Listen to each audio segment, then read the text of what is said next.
Hello दोस्तों, investing with Prem channel में आपका स्वागत है। दोस्तों, आज की वीडियो में जो है हम एक ऐसी कंपनी के बारे में बात करने वाले हैं जिस कंपनी ने अपने इन्वेस्टर को जो है वो 5 साल के अंदर अंदर अगर आप देखें तो 57,000% के पॉजिटिव के रिटर्न बना के दिए हुए हैं सिर्फ 5 साल के अंदर अंदर। ठीक है ना।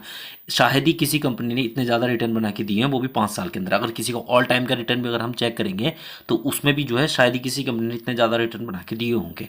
और अगर रिटर्न की बात करें तो रिटर्न के मामले में जैसे कि हमारे जो बड़ी बड़ी कंपनियां आ जाती है, जैसे हमारी इन्फोसिस हो गई, ठीक है, उसका अगर ऑल टाइम का रिटर्न अगर आप चेक करेंगे तो उसका जो है 2814% के पॉजिटिव के रिटर्न है। और अगर टीसीएस का देखेंगे तो उसका जो है ऑल टाइम का रिटर्न 2470% का पॉजिटिव का रिटर्न है। तो इनके जो ये रिटर्न है ये भी जो है इनके ऑल टाइम के रिटर्न है, ठीक है ना। लेकिन इस कंपनी ने जो है सिर्फ और सिर्फ 5 साल के अंदर अंदर जो है वो 57,243% के पॉजिटिव के रिटर्न बना के दे दिए हैं। ठीक है, तो इसके बारे में जो हम पूरी बात करेंगे कि ये कंपनी कौन सी है, इसका बिजनेस क्या है, ये किसी तरह के कोई ट्रैप है, ठीक है, या ऑपरेटर इसमें कोई गेम खेल रहा है, तो इसके बारे में पूरा डिस्कस करेंगे इस वीडियो में। तो उसके लिए क्या वीडियो का पूरा जरूर देखिएगा ताकि आप इस कंपनी के बारे में जो है ये सारी बातें जो है वो जान सके। और जो भी हमारे नए व्यूअर्स है अगर उन्होंने अभी तक इस चैनल को सब्सक्राइब नहीं किया है तो प्लीज़ पहले इस चैनल को एक बार सब्सक्राइब जरूर कर लीजिएगा, बेल आइकन पर क्लिक करके ऑल पे हिट कर लीजिएगा ताकि आपको मेरे आने वाले वीडियोज़ के नोटिफिकेशन मिलते रहें। और साथ के साथ लाइक भी जरूर करिएगा। तो चलिए फिर वीडियो को स्टार्ट कर लेते हैं। तो यहाँ जिस कंपनी के बारे में हम बात कर रहे हैं, सबसे पहले इस कंपनी का नाम आप देख लीजिए। इस कंपनी का नाम है वारी रिन्यूएबल्स। ठीक है, तो इस कंपनी के बारे में देखिए सभी लोग जानते होंगे क्योंकि इसके जिस हिसाब से रिटर्न आए हैं सभी लोग इस कंपनी के बारे में जो है वो बात करते रहते हैं। और अगर सोलर सेक्टर की जितनी भी कंपनियां हैं उनके अगर आप 1 साल के रिटर्न देखेंगे तो आप देख सकते हैं सबसे ऊपर इसी कंपनी का नाम आता है। इसने 1 साल के अंदर अंदर जो है वो 1300% के रिटर्न बना के दिए हुए हैं अपने इन्वेस्टर को। और उसके बाद देखिए वाह सोलर, ठीक है, इसने 561% के, जोडियक एनर्जी आ गई जो कि 393% के। हालांकि जो एसजेवीएन है ये सोलर की कंपनी नहीं है, ये हमारे जो है एक हाइड्रो एनर्जी की जो है कंपनी है। ठीक है, बाकी जैसे केपी एनर्जी हो गया, अडानी पावर हो गया, तो इनके रिटर्न हिसाब से दिए हुए हैं जिसमें सबसे टॉप पे देखिए वारी रिन्यूएबल्स ही है जिसने 1 साल के अंदर बहुत ज़्यादा अच्छे रिटर्न बना के दिए। तो इस कंपनी के इतने ज़्यादा रिटर्न ऐसे क्यों आए हुए हैं तो उसके बारे में हम आगे जो है पूरी डिस्कस करेंगे। तो सबसे पहले इस कंपनी की हम स्टार्टिंग से बात करते हैं कि ये कंपनी देखिए आई कब थी। ठीक है, तो आप इसके लॉन्ग टर्म के चार्ट में देख सकते हैं ये जो है 2012 में जो है अगस्त में आई हुई है, जहां इसका प्राइस देखिए 2 रुपये 83 पैसे इस टाइम पे इसका प्राइस है। ठीक है ना, उस टाइम पे जब ये आई थी। लेकिन वहां से अगर आप देखें तो इसने जो है 2012 से लेकर के आप ये देखिएगा लगभग 2020 तक इसका जो है प्राइस सेम रहा।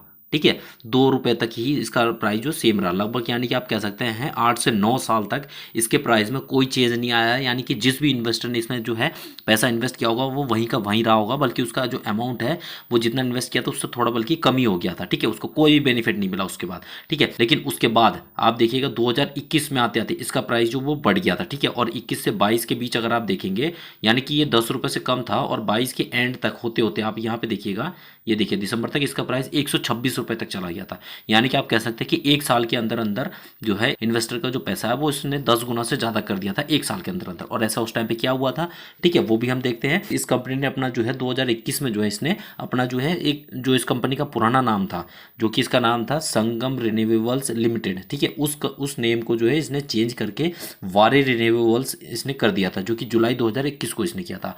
बाकी इसमें क्या था कि ये जिस फील्ड में काम कर रही है यानी कि ये सोलर के फील्ड में है, ठीक है, रिन्यूएबल एनर्जी के फील्ड में, तो उसमें ये क्या है कि ये जो कंपनी है इसने अपना जो है सारा काम जो है इस चीज़ पे फोकस कर दिया था कि आने वाले टाइम में इसकी डिमांड बहुत ज़्यादा रहने वाली है। ठीक है, तो कंपनी इस पर पूरा फोकस किया इसके काम को बढ़ाने के लिए, जिसमें ये क्या है, ये एक तरीके की जो है कि ईपीसी कंपनी है सोलर की।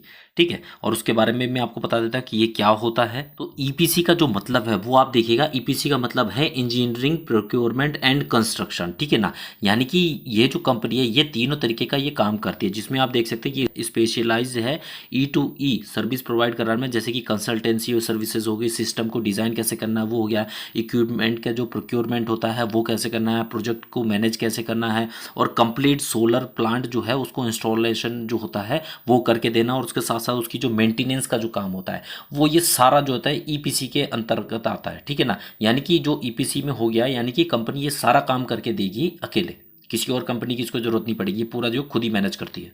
और कंपनी की अगर आप जो है सेल्स नोट करें ईयर ऑन ईयर बेस पे, तो आप देख सकते हैं, देखिए 2018 में देखिए 2019 2020 में देखिए वहीं कम कम घूमती, लेकिन 2021 के बाद से इसमें देखिए तेजी आई है। जहां 13 करोड़ की इसकी सेल्स हुई थी, वहीं इसकी बढ़ते बढ़ते 162, 351 और अभी के टाइम यानी 2024 तक ये 876 करोड़ तक इसकी होने लगी है। और इसके हिसाब से अगर इसका प्रॉफिट अगर आप देखें तो आप देख सकते हैं शुरू में इसको कोई भी प्रॉफिट नहीं होता था, निगेटिव में थी ये कंपनी, लेकिन बाद में देखिए 9 करोड़ 55 करोड़ और अभी 2024 में जो है इसको सीधा सीधा 148 करोड़ का प्रॉफिट हुआ है। यानी कि प्रॉफिट में देखिए काफ़ी ज़्यादा जंप इस कंपनी ने जो है वो लिया है। और यह जो कंपनी है, ये कंपनी जो है इंडिया की लार्जेस्ट सोलर पैनल मैन्युफैक्चरर है, जिसमें इसकी जो कैपेसिटी है वो 12 गीगावाट तक की है। और इसके पास 3 प्लांट है जो कि चिखली, सूरत और अंबरगांव में है, और ये जो है इनके गुजरात में है। और इस कंपनी को जो है कई सारे प्रोजेक्ट जो वो मिलते जा रहे हैं, और इसको जो सबसे ज़्यादा प्रोजेक्ट मिलते हैं वो ग्राउंड माउंटेड सोलर के प्रोजेक्ट मिलते हैं। यानी कि इसमें क्या है, एक बड़े से ग्राउंड में, जैसे कि आप यहाँ पे देख सकते हैं, बड़े से ग्राउंड में जो है वो खूब सारे सोलर के पैनल को जो है वो वहाँ पे लगाया जाता है, और उससे जो है वो इलेक्ट्रिसिटी को जो है जनरेट किया जाता है, और उसको जो है एक जगह पे स्टोर किया जाता है। ठीक है, तो ये जो ग्राउंड माउंटेड जो सोलर के जो प्रोजेक्ट है, ये सबसे ज़्यादा इसको मिलता है। ठीक है ना, रूफटॉप के भी हैं, ठीक है, और कुछ इसके पास जो है वो फ्लोटिंग सोलर के भी हैं। ठीक है, वो कम है, रूफटॉप के भी इसके पास कम है, लेकिन सबसे ज़्यादा इसको जो मिलता है वो ग्राउंड माउंटेड सोलर के ही मिलते हैं, जैसे कि आप यहाँ पे देख सकते हैं। और ये सारे आप देखिएगा, ये देखिए 210 मेगावाट का जो है मसाया सोलर का प्रोजेक्ट है। ठीक है, वो आप यहाँ पे देख सकते हैं जो यहाँ पे ये दिया हुआ है। ठीक है, और ऐसे ही देखिए कितने सारे इसको मिले, 140 वाट का कंटिन्यूम ग्रीन एनर्जी का जो प्रोजेक्ट है वो यहाँ पे है। ठीक है, वहाँ पे 91 मेगावाट का है रेनर पावर के लिए। ठीक है, वहीं 51 मेगावाट का सोंगजियांग सोलर पावर वियतनाम के लिए इन्होंने तैयार किया है ये। ठीक है, तो यहाँ पे आप देख सकते हैं ये सारे प्रोजेक्ट जितने देखें ये सारे के सारे ग्राउंड माउंटेड वाले हैं। ठीक है ना, और इस कंपनी की जो सोलर रूफटॉप के प्रोजेक्ट है वो भी आप यहाँ पे देख सकते हैं, जैसे ये देखिए आप। ठीक है, ये यहाँ पे जो इसको सोलर रूफटॉप के प्रोजेक्ट मिलते हैं, ये देखिए आप इसको पॉज करके भी आप देख लीजिएगा, धीरे धीरे करके उसमें आप देख सकते हैं ये सारे जो प्रोजेक्ट हैं इसके जो है ये सोलर रूफटॉप के हैं। और इनको जो है फ्लोटिंग टाइप के सोलर के जो प्रोजेक्ट है वो भी मिलते हैं। और ये कैसे होते हैं, इसमें क्या होता है, एक बड़े से तालाब या बड़ी सी झील या पानी वाली कोई भी जगह है, उसमें क्या है पानी के ऊपर जो है ये इसके जो पैनल जो है वो लगा देते हैं। ठीक, इससे क्या है, इनको ज़मीन की भी ज़रूरत ज़्यादा नहीं पड़ती है, और पानी के ऊपर रह के जो है इनके ज़मीन भी बच जाती है, प्लस वहाँ रहते रहते इनकी जो धूप की जितनी भी जो किरणें हैं वो उसके ऊपर प्रॉपर तरीके से पड़ती हैं, और इनके जो है ज़्यादा से ज़्यादा इलेक्ट्रिसिटी जो है वहाँ से जनरेट हो जाती है। ये आप देख सकते हैं, ये इनके जो है ये प्रोजेक्ट है। और इसमें जो कंपनी की आप ग्रोथ भी नोट कर सकते हैं, जिसमें आप देख सकते हैं इसकी जो कंपाउंडेड सेल्स ग्रोथ देखिएगा 5 साल की, देखिए 162% से ग्रो कर रही है, 3 साल की 307% से, और टीटीएम की जो है 150% से ग्रो कर रही है कंपाउंडेड सेल्स ग्रोथ। वहीं इसकी जो कंपाउंडेड प्रॉफिट ग्रोथ देखिएगा 5 साल की 145% से ग्रो कर रही है, 3 साल की 303% से, और टीटीएम लेवल की 169% से ग्रो कर रही है। और एक साल का स्टॉक प्राइस EGR देखेंगे अगर, तो जो है 1152% के साथ जो ये ग्रो करता जा रहा है। तो ये ग्रोथ वाइज देखिए बहुत शानदार ग्रोथ ये शो कर रही है कंपनी। और इस कंपनी की अगर हम फंडामेंटल नोट करें तो उसमें आप देख सकते हैं इसका जो मार्केट कैप है, देखिए 20,000 करोड़ की जो है ये कंपनी बन चुकी है इस टाइम पे। और इसका करंट प्राइस जो है 1984 रुपये इस टाइम पे चला। इसने जो हाई बनाया था वो 3000 का बनाया था, लो इसका जो है 157 का था। और इसका जो वैल्यूशन अगर आप देखें तो स्टॉक का भी 140 इस टाइम पे चल रहा है, और अगर इंडस्ट्री वाइज देखें तो वो जो है मात्र 40.8 पे चल रहा है। तो वैल्यूशन के हिसाब से बहुत ही हाई वैल्यूशन पे इस टाइम पे जा चुका है। और इस कंपनी की जो बुक वैल्यू है वो 22.3 है। डिविडेंड यील्ड इसकी बहुत ही माइनर सी जो कि 0.01 है। ROC अगर आप इसका देखें जो कि काफ़ी शानदार है, 103% से है, बहुत बढ़िया है। ठीक है, और इसका जो ROE जो 93.3% है। ये दोनों ही एक्सीलेंट लेवल पे बने हुए हैं। और इसकी फेस वैल्यू अभी के टाइम पे देखिए 2 है, आने वाले टाइम में एक बार और ये स्प्लिट दे सकती है। प्लेजिंग ऑफ परसेंटेज इसमें 0 है, यानी कि कोई भी दिक्कत वाली बात नहीं है। करंट रेशियो इसका 1 के ऊपर है, बहुत अच्छा है। और पैग रेशियो वाइज भी सस्ती है, 1.5 के नीचे रहनी चाहिए, यहाँ पे 0.96 है। कंपनी के पास फ्री कैश फ्लो देखिए 116 करोड़ पड़ा हुआ है, इसके थ्रू कैपेक्स कर सकती है। 211 करोड़ के इसके पास रिजर्व्स है जो कि बहुत अच्छा है। और डेप्ट यानी कर्जा जो है मात्र 41 करोड़ का है, जो कि काफ़ी कम है। और डेप्ट टू इक्विटी अगर आप देखें तो 0.18 है, ये हमेशा 1 के नीचे रहना चाहिए, यानी कि कंपनी में कर्ज को लेकर कोई भी दिक्कत वाली बात नहीं है। और इसमें जो प्रमोटर का स्टेक है वो भी आप देख सकते हैं, जो कि 74.5% इसमें प्रमोटर बने हुए हैं। FIs के इसमें माइनर से स्टेक है जो कि 0.20% है।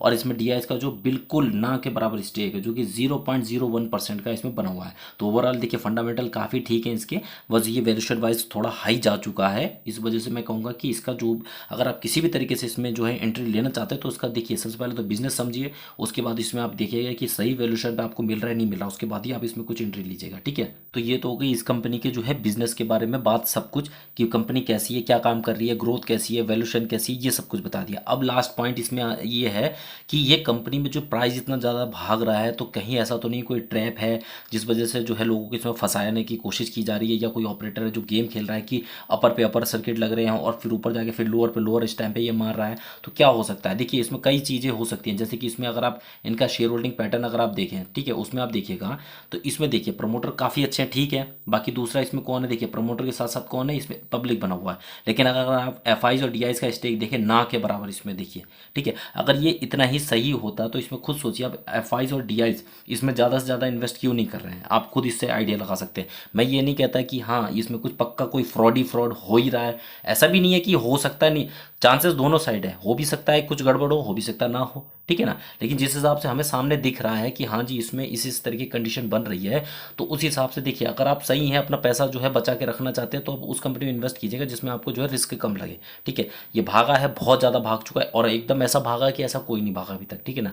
तो देखिए सोचने वाली बात जरूर है कि ये कुछ ना कुछ तो गड़बड़ हो सकती है, ठीक, लेकिन ये कंफर्म नहीं है कि सच में है ही, ठीक है ना। तो ये क्या है, इसमें आप सोच समझ के जो भी कुछ करिएगा, इन्वेस्ट सोच समझ के कीजिएगा। अपना पैसा आपका खुद का होगा, अगर आप रिस्क में डालना चाहते हैं तो वो आपका पैसा होगा। और इसमें कुछ भी अगर इन्वेस्ट करेंगे, अपना खुद का रिसर्च एक बार जरूर कर लीजिएगा इसके लिए, ठीक है। देखिए जिस सेक्टर में काम कर रही है, देखिए उसमें ग्रोथ तो बहुत ज़्यादा है, क्योंकि गवर्नमेंट इस चीज़ पर पूरा फोकस कर रही है। मैं पहले बता दूं, इसमें ग्रोथ का स्कोप तो बहुत ज़्यादा है इसमें, जिस सेक्टर पे काम कर रही है। तो इसमें देखिए चांसेस भी ये बहुत बनते हैं कि हाँ जी सही में है, जिस हिसाब से बिजनेस कर रही है, इसकी जो प्रॉफिट्स इसके बढ़ते जा रहे हैं, सेल्स बढ़ती जा रही है, उस वजह से हो सकता है इसका प्राइस जो है इसी वजह से बहुत ज़्यादा भाग रहा है, ठीक है। ये भी सही हो सकता है, ऐसा भी हो। लेकिन ऐसा भी हो सकता है कि आप तो ऑपरेटर गेम खेल रहे हो, तो आप अगर इसमें इन्वेस्ट करना चाहते हैं तो आप खुद का रिसर्च एक बार जरूर कीजिएगा, अपने फाइनेंशियल एडवाइजर से सलाह लेने के बाद ही कुछ इन्वेस्टमेंट कीजिएगा। मैं कोई सेबी द्वारा रजिस्टर्ड इन्वेस्टर एडवाइजर नहीं हूँ, और मैं ये वीडियो बनाया है ये सिर्फ और सिर्फ एजुकेशनल पर्पज से बनाया है, किसी भी तरीके का बाय सेल करने का रिकमेंडेशन नहीं है। और मैं भी इसमें देखिए खुद भी मैं इसमें इन्वेस्टेड नहीं हूँ, सबसे पहली चीज़ मैं खुद ये बता दूँ, मैं खुद इसमें इन्वेस्ट नहीं किया हुआ है, क्योंकि जिस हिसाब से भाग रहा है तो मुझे ठीक नहीं लगा कि इसमें इन्वेस्ट करना चाहिए अभी के टाइम पे।